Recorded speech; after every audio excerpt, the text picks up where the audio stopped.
Once you've saved a passage, you may want to make changes. In this video, we'll edit the passage for "Go to the bathroom" and add some choices along the way.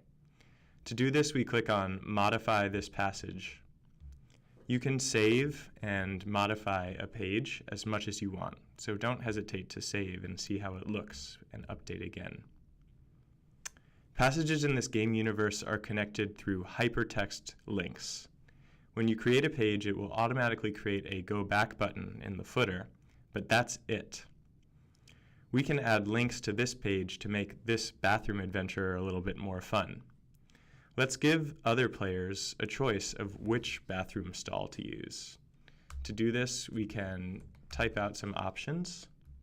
You can say, there are 3 0G stalls to choose from.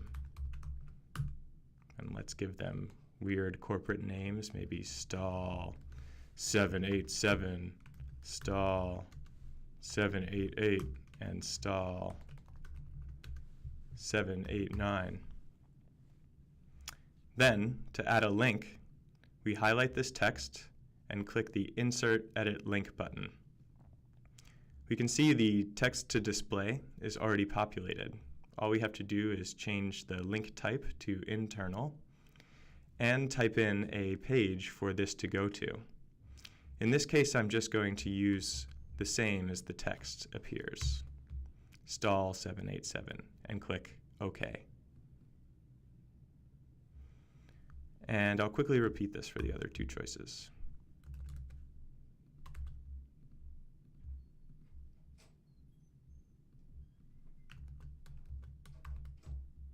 You can use the keyboard shortcut Command-K instead of clicking the link button.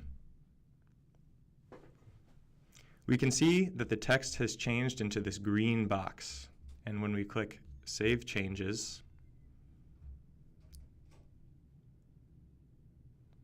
these now appear as light purple links.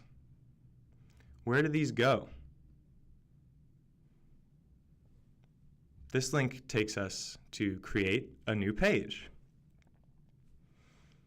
In this case, let's quickly describe our bathroom experience.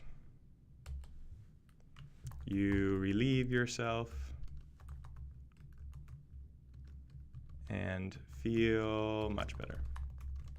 Great. Save.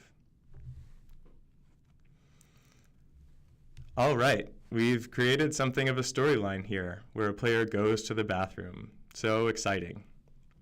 As a last step, we can link this passage back to where we started. If a player reaches this step in our adventure, they can use these breadcrumbs to go back to where they were, or go back a few times. But it would be nicer if they had a direct link back to where we were meeting at the Wing. To do this, we can just add another link to this page that says something like Return to Story. If we highlight this link and add an internal link, we just have to type the name of this page. As of right now, it's case sensitive. So I don't know why I capitalized it like that, but I did. Click OK and save changes. After we save this update, we can return to the story very easily. So there you have it. You can see how important links are to making good passages. In this example, we also didn't fill out the narrative branches for the other stalls. I'll leave that to you.